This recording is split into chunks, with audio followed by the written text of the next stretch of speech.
इब्रानियों के नाम पत्री अध्याय 13 वचन 15 और 16 मैं पढ़ रही हूँ, ध्यान देकर सुनो। इसलिए हम उसके द्वारा स्तुति रूपी बलिदान अर्थात उन होठों का फल जो उसके नाम का अंगीकार करते हैं परमेश्वर को सर्वदा चढ़ाया करे। भलाई करना और उदारता दिखाना न भूलो, क्योंकि परमेश्वर ऐसे बलिदानों से प्रसन्न होता है। Hallelujah, hallelujah, hallelujah, hallelujah, hallelujah. परमेश्वर का वचन बता रहा है, इसलिए हम उसके द्वारा यानी यीशु के द्वारा स्तुति रूपी बलिदान जो हमारे उन होठों का फल है जो यीशु के नाम का अंगीकार करते हैं, परमेश्वर को हमेशा सर्वदा चढ़ाया करे। ये परमेश्वर की पहली आज्ञा या पहला वचन हमें कहता है कि हम स्तुति रूपी बलिदान परमेश्वर को चढ़ाए। और दूसरे वचन में दूसरा बलिदान कहाँ है? भलाई करना और उदारता दिखाना न भूलो, क्योंकि ऐसे बलिदानों से परमेश्वर प्रसन्न होता है। पहले वचन में स्तुति रूपी बलिदान कहाँ है और दूसरे वचन में भलाई करना और उदारता दिखाना इस बलिदान के विषय में कहाँ है। और आगे ऐसा साफ लिखा है कि ऐसे बलिदानों के द्वारा परमेश्वर खुश होता है, प्रसन्न होता है। Hallelujah, hallelujah. मेरे प्यारे भाइयों और बहनों, जब बलिदान का विषय आता है तब हम पुराने नियम में जानते हैं कि परमेश्वर को लोग क्या क्या बलि चढ़ाते थे और उनमें जानवर रहते थे। जानवरों का बलिदान परमेश्वर को चढ़ाया जाता था, उसका लहू चढ़ाया जाता था ताकि उस लहू के द्वारा पाप की क्षमा हो जाए। हर मनुष्य को हर साल बार बार जानवर का लहू बलिदान के तौर पे परमेश्वर को चढ़ाना पड़ता था पापों की क्षमा के लिए। नए नियम में ये बात पूरी बंद हो गई, क्योंकि बाइबल हमें सिखाती है, परमेश्वर का वचन कहता है कि परमेश्वर का पवित्र पुत्र यीशु मसीह ये परमेश्वर का एक निष्पाप और निर्दोष मेमना बन गया और उसने अपना लहू बहाया हमारी पाप मुक्ति के लिए।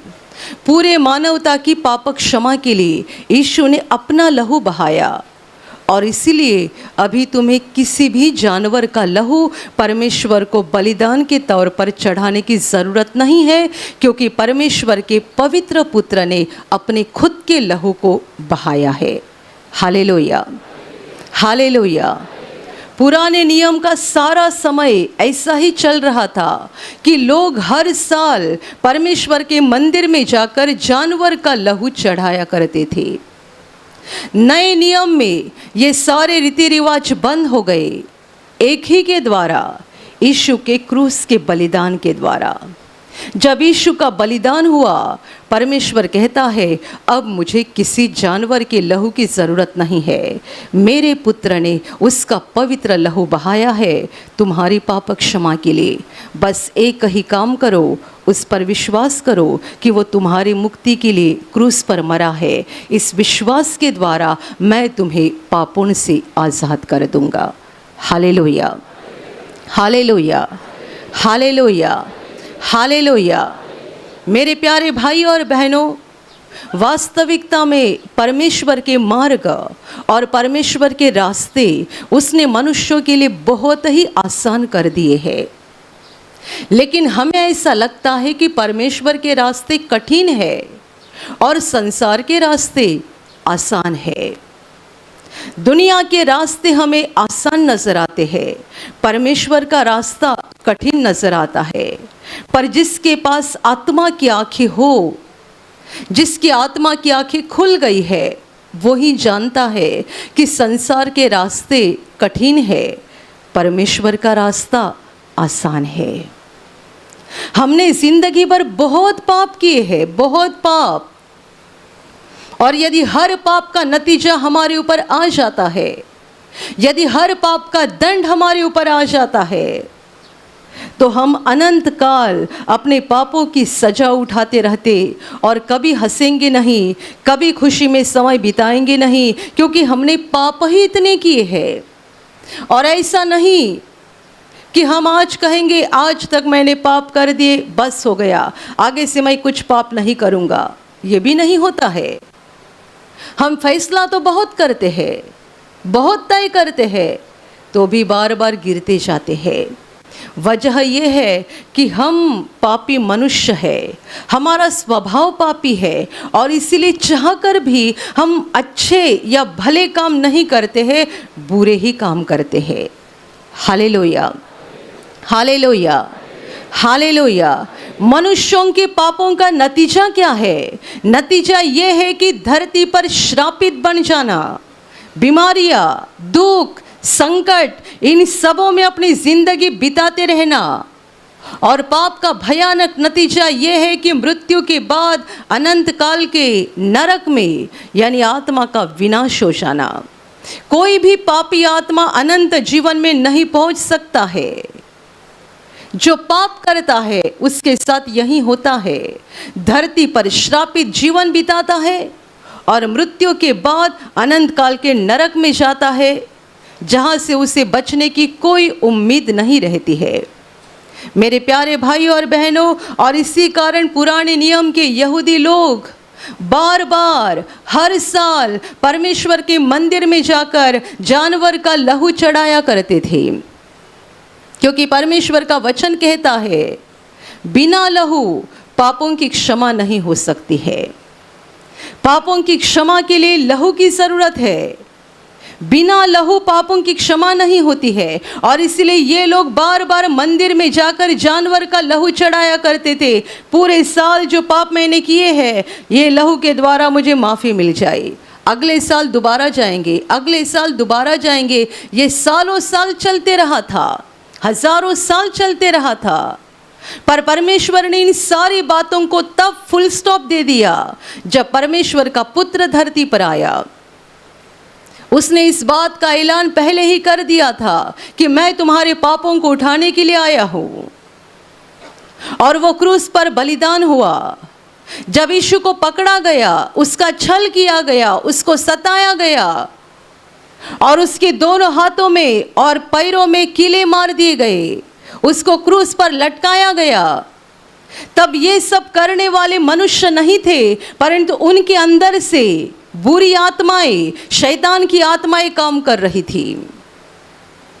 और शैतान प्रभु यीशु को दुख दे रहा था, क्योंकि यीशु पापी इंसान को शैतान के हाथ से छुड़ाना चाहता था। पाप की वजह से मनुष्य शैतान का गुलाम था और शैतान मनुष्य का अधिकारी था। प्रभु यीशु ने सारे दुख को अपने ऊपर लिया, सारी ताड़ना सही, सारा दर्द सहा और अपना बलिदान किया। यीशु के क्रूस पर उसने अपना लहू बहाया, पाप मुक्ति के लिए, पाप क्षमा के लिए। और अभी परमेश्वर कहता है अभी मुझे किसी जानवर के लहू की ज़रूरत नहीं है, मेरे पुत्र ने तुम्हारे लिए उसका पवित्र लहू बहाया है। ये पापी लहू नहीं है, ये पवित्र लहू है। और ये पवित्र लहू पूरी मानवता के पापों को शुद्ध करने के लिए, पूरी मानवता को पापों से आज़ाद करने के लिए समर्थ है। और इसलिए परमेश्वर का वचन कहता है यीशु का लहू हमें हर पाप से शुद्ध कर देता है। Hallelujah, hallelujah, hallelujah, hallelujah. गए 2000 साल से मुक्ति के लिए, उद्धार के लिए, पाप क्षमा के लिए, अनंत जीवन के लिए, परमेश्वर के स्वर्गीय आशीषों के लिए परमेश्वर ने एक आसान रास्ता दिया है। वो आसान रास्ता है यीशु का क्रूस, उसका बलिदान। गए 2000 वर्षों में जितने लोगों ने यीशु के बलिदान पर विश्वास किया, यीशु को अपने हृदय में ग्रहण किया कि वो मेरा प्रभु, वो मेरा उद्धार करता, जिसने मेरे पापों को खुद पर उठाया है, ऐसा जिन्होंने विश्वास करके यीशु को ग्रहण किया है, उन्हें आसानी से पापों की क्षमा मिल गई। उन्हें अपने पापों का दंड झेलना नहीं पड़ा, पापों का दंड लेना नहीं पड़ा, परंतु उन्हें आसानी से पापों की क्षमा मिल गई। वे पापों के बंधन से हमेशा के लिए मुक्त हो गए। मेरे प्यारे भाई और बहनों, और इसलिए ये 2000 साल से जो धरती पर समय चल रहा है, इसे बाइबिल कृपा का समय कहती है। ये अनुग्रह का समय है, ये कृपा का समय है। परमेश्वर आपको क्षमा करने के लिए तैयार है, क्योंकि परमेश्वर का पवित्र पुत्र परमेश्वर का निर्दोष मेमना बन गया और उसने अपना लहू बहाया है। आप उस लहू के द्वारा आसानी से पापों की क्षमा पा सकते हैं। Hallelujah, hallelujah, hallelujah, hallelujah. और इस सारी बात को समझाते हुए वचन आगे कहता है, इसलिए हम उसके द्वारा, परमेश्वर ने हम पर इतना बड़ा अनुग्रह किया है, इसलिए हम उसके द्वारा यानी यीशु के द्वारा स्तुति रूपी बलिदान परमेश्वर को सर्वदा चढ़ाए।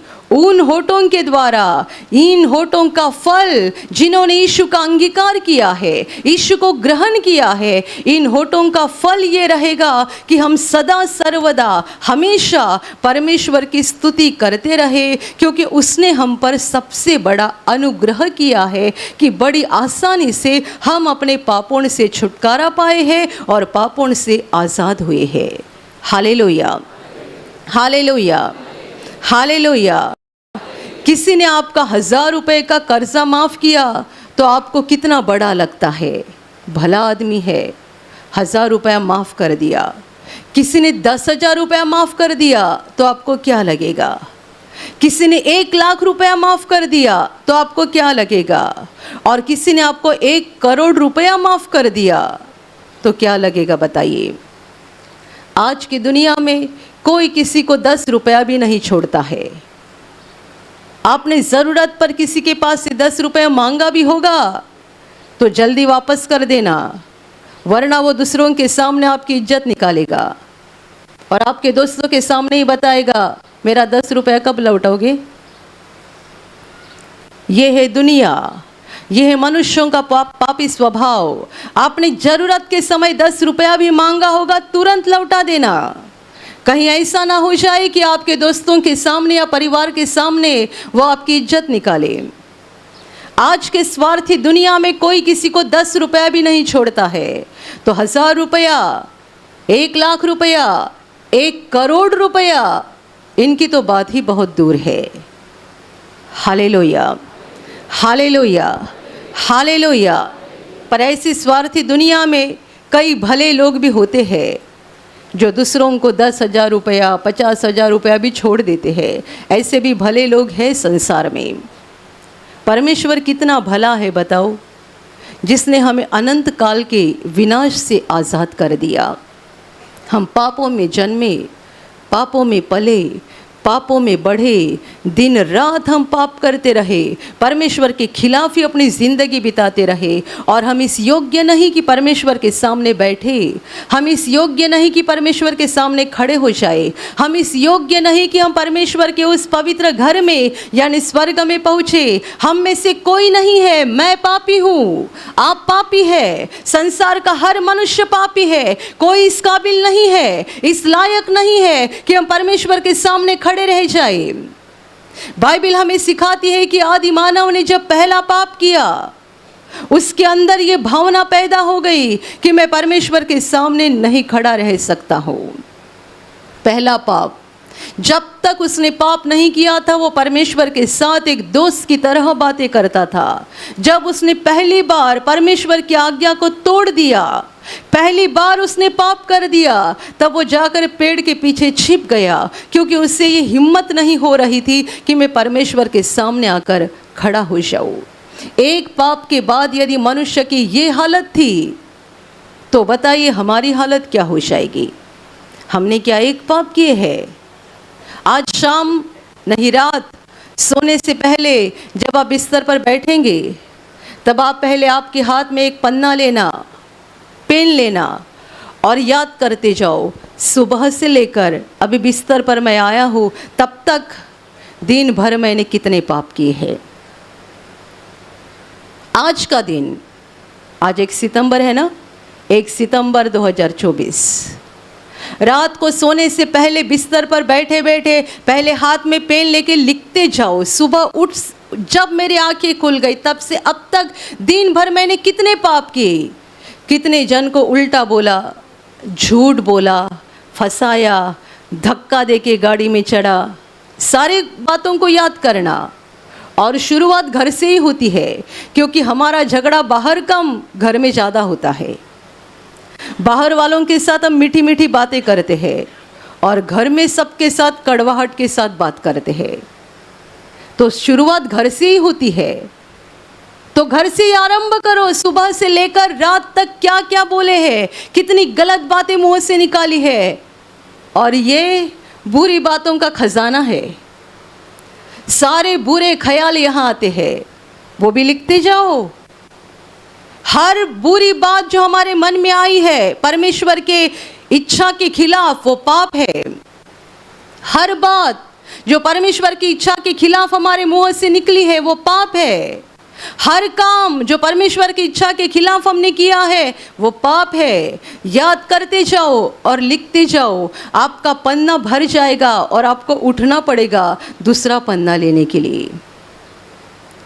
और जब आपका लिखना ख़त्म हो जाएगा, तब आप ये गिनो आपकी उम्र कितनी है। तो ये गिनो कि कितने साल हो गए आपको इस धरती पर आकर। इसमें शुरू के 5-6 साल छोड़ दो, जब हमें कुछ समझता नहीं, पर एक 7-8 साल का होने के बाद हम सारी बातें अच्छे से समझने लगते हैं। तब से लेकर अभी आपकी कितनी उम्र है, धरती पर आपके कितने साल हो गए, आज के दिन में जितने पाप हो गए हैं, इनटू कितने दिन हो गए, इज इक्वल टू कितना हो गया, देखो जरा। और मैं आपको कहूँगी, आप में से जितने सारे लोग प्रभु में है, 1 साल हो गया, 6 महीना हो गया, और किसी को और ज़्यादा समय हो गया, अभी आपकी हालत थोड़ी ठीक है, क्योंकि आप ज़रा होश पे है। तो आपके पाप अभी जो है उससे पहले बहुत ज़्यादा थे। ये मैं आपको ही नहीं, खुद को भी बता रही हूँ। प्रभु में हम जैसे बढ़ते जाते हैं, हमारे पाप कम होते जाते हैं। संसार में थे तब बहुत थे, तो जब इनटू करोगे तब अंधकार के सालों को ज़रा अलग रखो और उसको 6 गुना बढ़ाकर आपको इनटू करना पड़ेगा। कितने पाप, पाप पाप पाप, हमारी जिंदगी पापों से भरी है।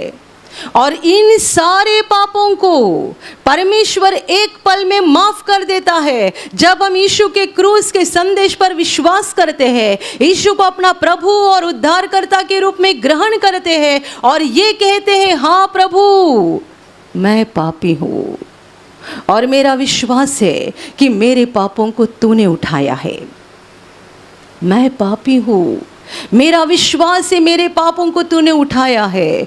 मुझ पापी पर दया कर, मुझे क्षमा कर। बस ये छोटी सी प्रार्थना से हमारे लिए स्वर्ग खुल जाता है और स्वर्ग में सिंहासन पर विराजमान हमारा परमेश्वर पिता हमें कहता है, मैंने तुझे माफ कर दिया।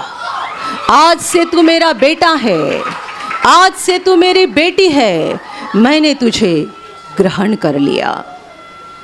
आप समझिएगा इस बात को, सोचिएगा इस बात के ऊपर। जब हम इस छोटी सी प्रार्थना को विश्वास के साथ करते हैं और यीशु के बलिदान को ग्रहण करके यीशु को ग्रहण करते हैं, बलिदान पर विश्वास करते हैं, कितना बड़ा काम परमेश्वर हमारे लिए करता है। कितना बड़ा काम, इतना बड़ा गुनाहों का बोझ परमेश्वर एक पल में उठाकर फेंक देता है। इसलिए मैं कहती हूँ, पापों की क्षमा होने के बाद सबसे पहली बात हमारे साथ होती है, हमारे हृदय में बड़ी शांति आ जाती है। बहुत शांति आती है। और ऐसी शांति आती है कि धीरे धीरे हमारे आसपास के लोगों के भी समझ में आने लगता है कि ये व्यक्ति का गुस्सा कम हो गया है। जो पहले बहुत हर बात के ऊपर गुस्सा करते थे, बात के ऊपर झगड़ा करते थे, अभी वैसा करते नहीं है। वजह क्या है? वजह ये है कि अभी उनके आत्मा में परमेश्वर की शांति आ गई है। और ये शांति तब आती है जब हमें परमेश्वर पिता अपने संतान के रूप में ग्रहण करता है और हमें पापों की क्षमा दिलाता है। Hallelujah, hallelujah, hallelujah. और इसीलिए वचन कहता है कि हम सर्वदा अपने होठों के द्वारा परमेश्वर को स्तुति रूपी बलिदान चढ़ाया करें। स्तुति का बलिदान। अभी किसी जानवर का बलिदान मत करो, अभी किसी जानवर का लहू मत चढ़ाओ। परमेश्वर को इसकी ज़रूरत नहीं है और ना ही परमेश्वर इसे ग्रहण करेगा। आपने कितना भी अच्छा जानवर लाया, उसका लहू लाया, परमेश्वर उसे ग्रहण नहीं करेगा, वो उसके ऊपर देखेगा भी नहीं। यदि हमने यीशु पर विश्वास किया है, हमारा पहला बलिदान ये होना चाहिए कि हम निरंतर हमेशा हर हालत में परमेश्वर की स्तुति करते रहे, परमेश्वर का धन्यवाद करते रहे।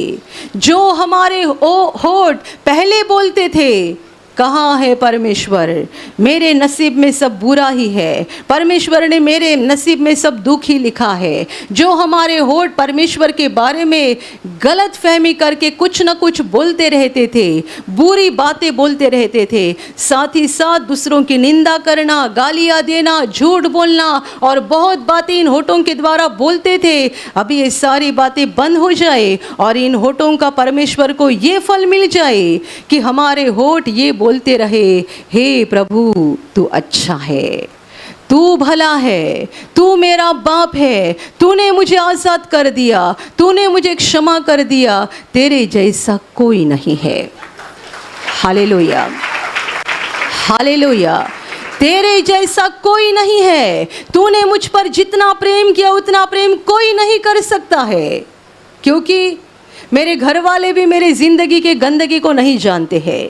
यदि जानते तो मुझसे नफ़रत करते। तू ऐसा है कि तू सब जानता है और जानकर भी मुझे ग्रहण कर लिया, जानकर भी मुझे ग्रहण कर लिया। हर मनुष्य के जीवन में ऐसा एक भाग होता है, एक गुप्त भाग, जो बस वही जानता है, बाकी लोग नहीं जानते। हमारे घर के लोग नहीं जानते, हमारे जीवन साथी नहीं जानते, हमारे माँ बाप नहीं जानते, पर ये गुप्त भाग परमेश्वर जानता है। हर मनुष्य के जीवन में ऐसा जो गुप्त भाग होता है ना, जब उसके घर के लोग जानेंगे तो उससे नफरत करेंगे। लेकिन परमेश्वर इतना दयालु है, इतना अच्छा है, इतना प्रेम से भरा है कि वो सारी बातों को जानकर भी हमारे विश्वास के कारण, हमने यीशु को ग्रहण किया, इस विश्वास के कारण वो हमें क्षमा कर देता है और हमें ग्रहण करता है उसके पुत्र और कन्या के रूप में। Hallelujah, hallelujah, hallelujah. इसीलिए वचन कहता है कि अब तुम्हारा होठों का फल ये रहे कि सदा हमेशा निरंतर परमेश्वर का धन्यवाद करते रहो, उसकी स्तुति करते रहो। ये स्तुति रूपी बलिदान परमेश्वर को चढ़ाया करते रहो। अभी अपने होठों के द्वारा बुरी बात मत निकालो, अपने होठों के द्वारा दूसरों की निंदा मत करो, बुराई मत बोलो, गालियाँ मत दो, श्राप मत दो, कोई बुरी बातें मत बोलो और परमेश्वर के खिलाफ भी मत बोलो। परमेश्वर पर अविश्वास दिखाकर कोई दोष भी उस पर मत लगाओ। कई बार ऐसा होता है कि हमारे जीवन में जो होता है उसके पीछे परमेश्वर का मकसद क्या है ये हम समझते नहीं है और फिर हम तुरंत बोलते देते हैं, परमेश्वर ने ऐसा क्यों किया, मैं इतना प्रार्थना करता हूँ, इतनी प्रार्थना करती हूँ, उपवास करता हूँ, प्रभु ने मेरे जीवन में ऐसा क्यों कर दिया।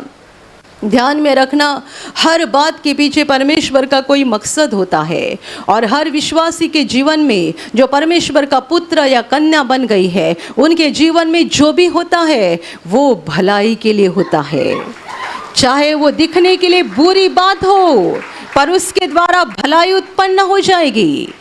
परमेश्वर जो भी करता है भले के लिए करता है।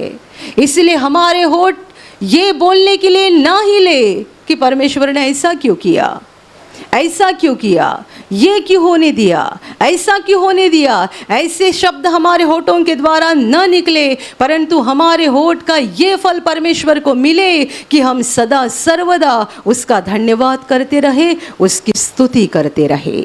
Hallelujah, hallelujah, hallelujah. हम आपको बार बार हालेलुया बुलवाते हैं, आपसे बार बार परमेश्वर की स्तुति करवाते हैं, क्योंकि संसार में इसी बात की कमी है। दुनिया सब करती है लेकिन परमेश्वर का स्मरण नहीं करती और परमेश्वर का धन्यवाद नहीं करती।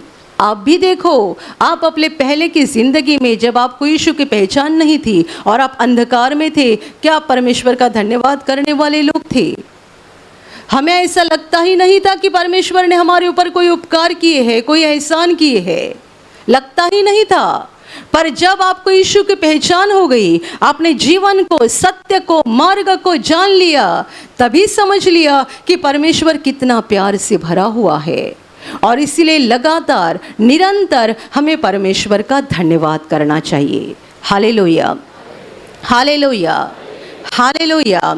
यह है पहला बलिदान जो हर दिन हर पल हमारे द्वारा परमेश्वर को मिलना चाहिए।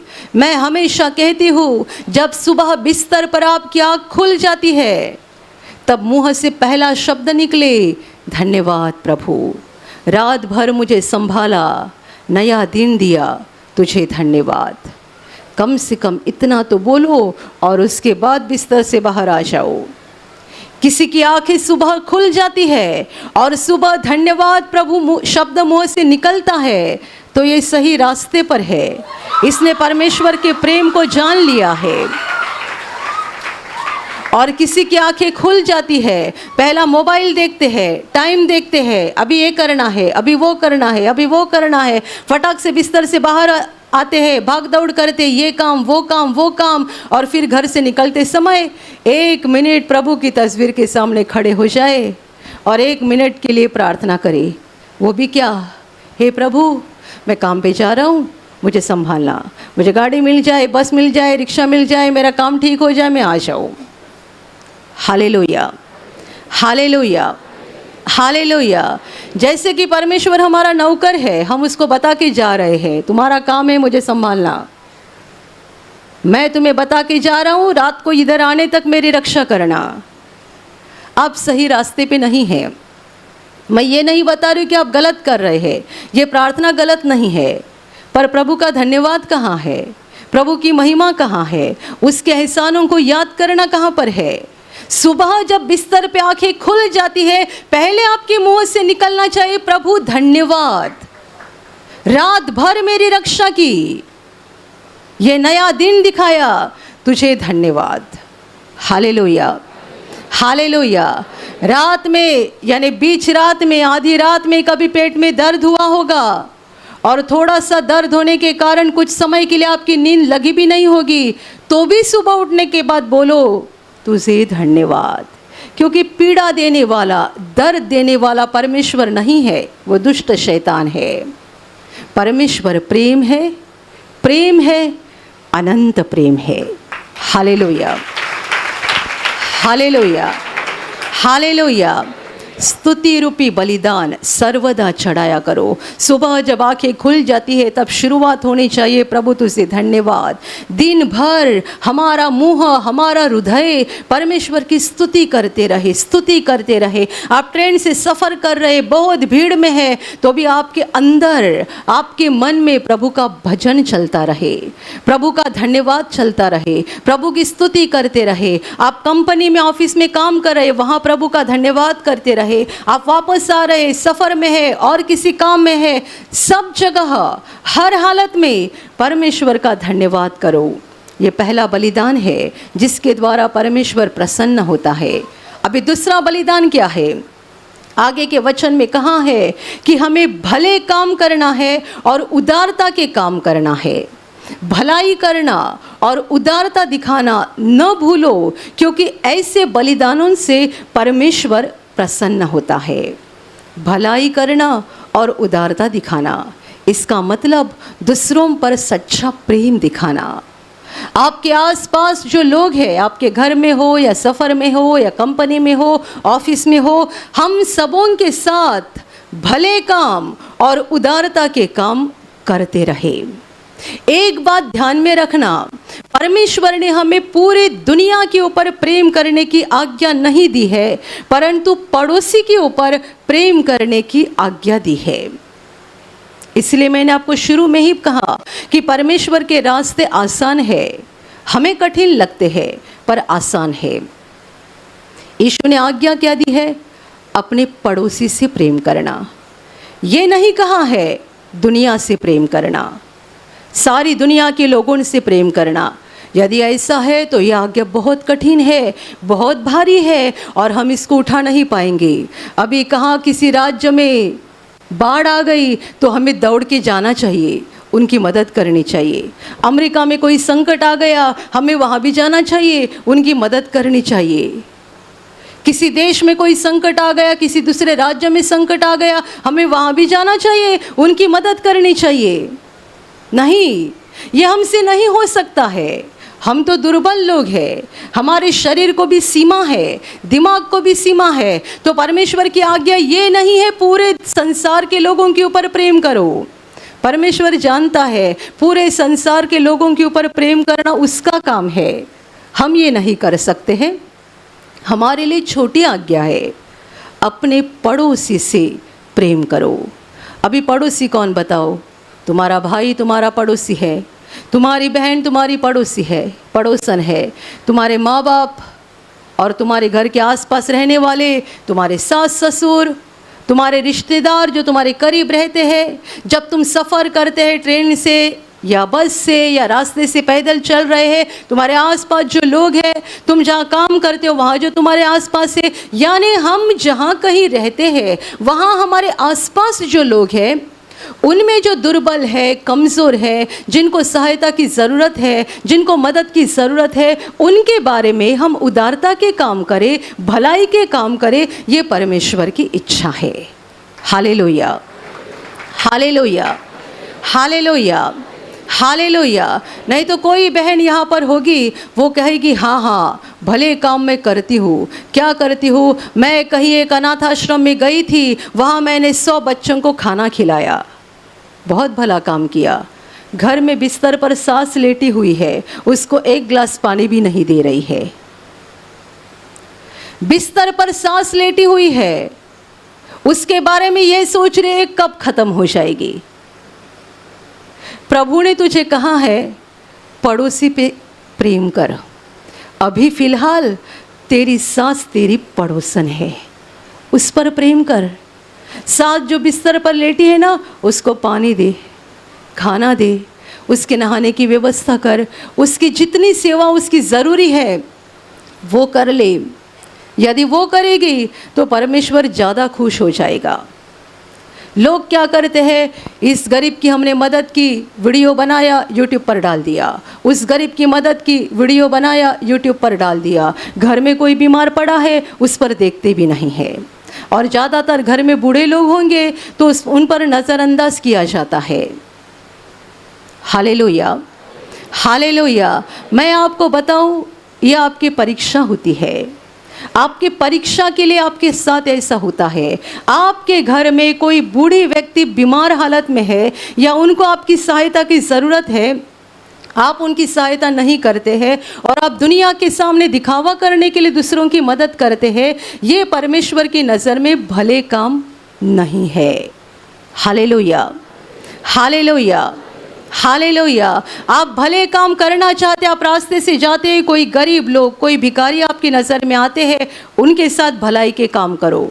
पर ये नहीं कि आप गरीब को ढूंढते जाओ और उनकी मदद करो और यूट्यूब पर दिखाओ और घर में जिनको आपकी ज़रूरत है वो पड़े हैं, उनकी आप मदद नहीं करते हैं। इसलिए मैंने कहा यीशु ने आज्ञा दी है पड़ोसी से प्रेम करना। आपके आसपास जो भाई बहन है, जो लोग हैं, उनसे प्रेम करो। Hallelujah, hallelujah, hallelujah. भलाई करना और उदारता दिखाना न भूलो, क्योंकि ऐसे बलिदानों से परमेश्वर प्रसन्न होता है। ये जो पहला बलिदान है, स्तुति रूपी बलिदान, हमारे होठों का फल कि हम निरंतर परमेश्वर की महिमा करते रहे, निरंतर परमेश्वर का धन्यवाद करते रहे, ये एक बलिदान काफ़ी नहीं है। ध्यान में रखना, ये एक बलिदान काफ़ी नहीं है। आप कहेंगे मैंने 100 बार हालेलुया बोल दिया, मैंने 1000 बार हालेलुया बोल दिया, परमेश्वर को कितना बड़ा बलि चढ़ाया। और रास्ते से जा रहे हैं, किसी को मदद की ज़रूरत है, उन पर नज़रअंदाज करके निकल गए। आपके घर में कोई है जिनकी आपको सेवा करने की ज़रूरत है, आपने उन पर नज़रअंदाज कर दिया और आप कहेंगे मैंने 10,000 बार हालेलुया बोल दिया। फ़ायदा नहीं है। परमेश्वर उदार है, परमेश्वर भला है, वो सारे भले काम करता है और इसीलिए वो हमें भी आज्ञा देता है कि हम भी उसकी तरह उदारता के और भलाई के काम करें, क्योंकि हम यीशु के लहू के द्वारा परमेश्वर की संतान बन गए हैं। Hallelujah, hallelujah, hallelujah.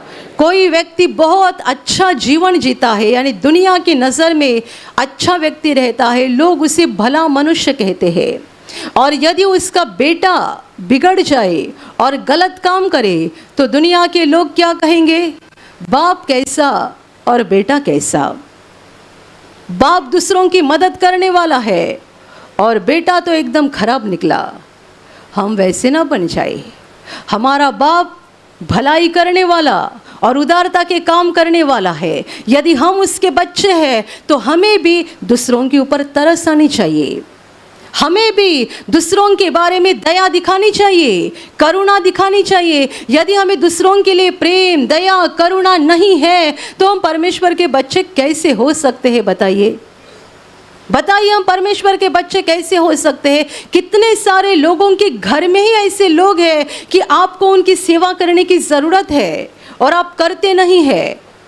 कितने बार तो ऐसा भी होता है, पति बीमार हो जाता है और बहुत दिन तक बीमार रहता है। ज़्यादातर यदि पति रिटायर्ड हो गया है और बीमार हो गया है तो पत्नी सेवा करते करते थक जाती है और मन में ये सोचती है या तो ठीक हो जाए या तो ख़त्म हो जाए, क्योंकि अभी रिटायर्ड हो गए ना तो अभी उनका काम भी ख़त्म हो गया। ये मैं आपको मजाक नहीं बता रही हूँ, मैंने ऐसे लोगों को देखा है, ये सच्ची बातें है। पति रिटायर्ड हो गया और अभी बीमार हो गया तो उसकी सेवा करने को पत्नी राजी नहीं होती है। 10 दिन 15 दिन सेवा हो गई कि पत्नी इतनी परेशान हो जाती है, लगता है या तो ठीक हो जाए या तो ख़त्म हो जाए, क्योंकि अभी उसको पति की ज़रूरत नहीं है। अभी बच्चे बड़े हो गए, बच्चे कमा रहे हैं, पति की ज़रूरत नहीं है। Hallelujah, hallelujah, hallelujah. आपके आसपास ढूंढो कि आपको कहाँ भले काम करना है, कहाँ उदारता के काम करने हैं। यहाँ प्रार्थना में जब आप बैठते हैं, यहाँ कभी कोई बीमार लोग रहते हैं, कई बूढ़े लोग रहते हैं, कई दुर्बल लोग रहते हैं, आप उनकी मदद करें, आप उनकी सहायता करें। जब आप यहाँ से वापस जाते हैं, आपके सफ़र में आप जब दुर्बल लोगों को देखते हैं, आप उनकी मदद करो। जिनको दया दिखाने की, करुणा दिखाने की ज़रूरत है, उनको दिखाना चाहिए। ये हमारे भले काम है, ये हमारे उदारता के काम है। और वचन कहता है ऐसे बलिदानों से परमेश्वर प्रसन्न होता है। Hallelujah, hallelujah, hallelujah. कोई 10,000 बार हालेलुया बोले और घर में कोई बीमार है उसकी सेवा ना करे तो प्रभु कहेगा पहले उसकी सेवा कर, पहले उस पर प्रेम दिखा, पहले उस पर तरस खा, क्योंकि ये मेरा स्वभाव है। तरस खाना, प्रेम करना, करुणा करना, दया दिखाना, ये परमेश्वर का स्वभाव है। और यदि हम परमेश्वर के बच्चे हैं तो हमारे अंदर भी ये स्वभाव आना चाहिए।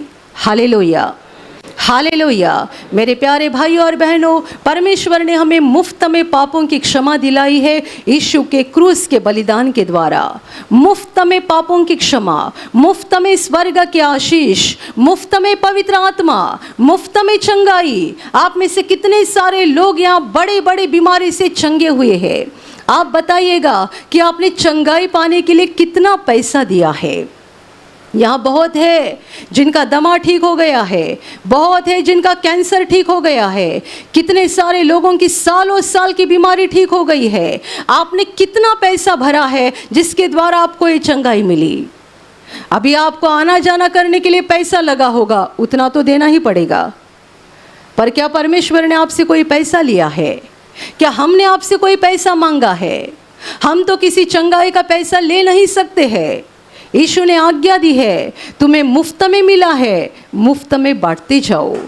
परमेश्वर का आशीर्वाद, परमेश्वर का सामर्थ, परमेश्वर का ज्ञान जो हमें परमेश्वर के द्वारा मुफ्त में मिला है, हम मुफ्त में बांट रहे हैं। हम आपके लिए प्रार्थना करने के पैसे नहीं लेते हैं, चंगाई के पैसे नहीं लेते हैं। हजारों लोग शराब से मुक्त हो गए हैं, कितने बुरे व्यसन से मुक्त हो गए हैं हजारों लोग। किसी ने परमेश्वर को पैसा नहीं दिया है।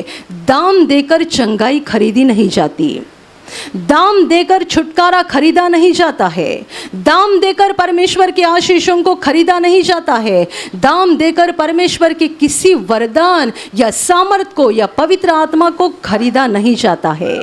ये सारा परमेश्वर का वरदान मुफ्त में मिल जाता है, मुफ्त में। Hallelujah, hallelujah. आपने मुफ्त में चंगाई पाई है, मुफ्त में छुटकारा पाया है, मुफ्त में आशीष पाए हैं। कितने लोग गरीबी से बाहर आए हैं, आर्थिक समस्या से बाहर आए हैं। आपने जीवन में आशीष पाए हैं मुफ्त में, आपने पापों की क्षमा पाई है मुफ्त में। आपका नाम जीवन के किताब में यानी स्वर्ग में लिखा गया है मुफ्त में। वहाँ स्वर्ग में नाम दर्ज करने के लिए आपने दाम नहीं भरा है, मुफ्त में हमारा नाम वहाँ पर लिखा गया है, मुफ्त में हमें अनंत जीवन दिया गया है, मुफ्त में, हमारे लिए मुफ्त में है, परमेश्वर के लिए नहीं। क्योंकि परमेश्वर ने एक बड़ा दाम चुकाया है, उसके पुत्र का शरीर और लहू, उसने बड़ा दाम दिया है। और इसलिए परमेश्वर का वचन हमें यह भी कहता है, तुम दाम देकर खरीदे गए हो। यीशु ने अपना लहू बहाकर, अपना शरीर और लहू देकर हमें खरीदा है, लेकिन हमें सारी बातें मुफ्त में मिल गई है।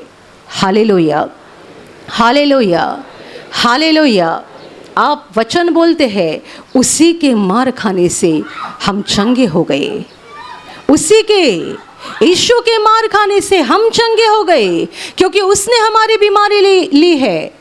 हमारे सारे रोगों को, सारी बीमारियों को यीशु ने लिया है, और इसलिए यीशु के मार खाने से हम चंगे हो गए। दाम उसने चुकाया, हमने नहीं। हम मुफ्त में चंगाई पाते हैं। Hallelujah, hallelujah. चंगाई मुफ्त है, छुटकारा मुफ्त है, आशीर्वाद मुफ्त है, पापों की क्षमा मुफ्त है, अनंत जीवन मुफ्त है। अभी कोई बलिदान चढ़ाने की ज़रूरत नहीं है, किसी जानवर का लहू देने की ज़रूरत नहीं है, कोई दाम देने की ज़रूरत नहीं है।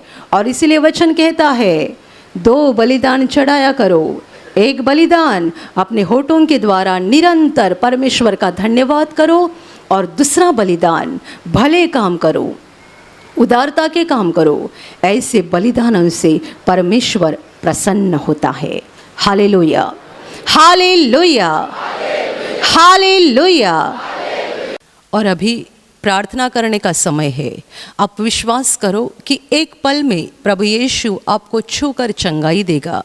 एक पल में वो आपके जीवन का दुख निकाल देगा और आपके आंसुओं को खुशी में बदल देगा, क्योंकि उसके लिए असंभव कुछ नहीं है, अनहोनी बात एक भी नहीं है। प्रभु यीशु आज भी जिंदा है।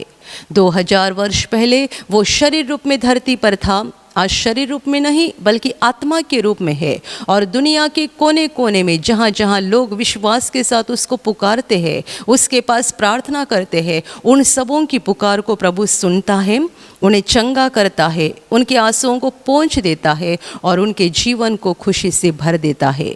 आप भी इसी विश्वास के साथ आपके बीमार भाग पर हाथ रखो, और यदि वहाँ हाथ नहीं रख सकते हैं तो अपने सीने पर हाथ रखो। प्रभु यीशु के नाम से इसी क्षण आपके शरीर की सारी बीमारियां निकल जाए। यीशु के नाम से आपके जीवन का सारा दुख निकल जाए। शैतान का हर एक काम आपके जीवन से और आपके परिवार से पूरी तरह से नष्ट हो जाए यीशु के नाम से। प्रभु यीशु के नाम से शैतान का सारा काम आपके जीवन से नष्ट हो जाए। सारी दुष्ट आत्माओं को प्रभु यीशु के नाम से मैं आज्ञा दे रही हूँ, इसी क्षण इन्हें छोड़कर निकल जाओ और वापस उनमें नहीं आना। इसी क्षण प्रभु का महान सामर्थ्य आपके ऊपर आ जाए, प्रभु का महान सामर्थ्य आपके ऊपर आ जाए, प्रभु का महान सामर्थ्य आपके ऊपर आ जाए। इसी घड़ी पवित्र आत्मा की खुशी आपके दिल में आ जाए, पवित्र आत्मा की शांति आपके दिल में आ जाए और आपका जीवन स्वर्ग की रोशनी से भर जाए। आमीन।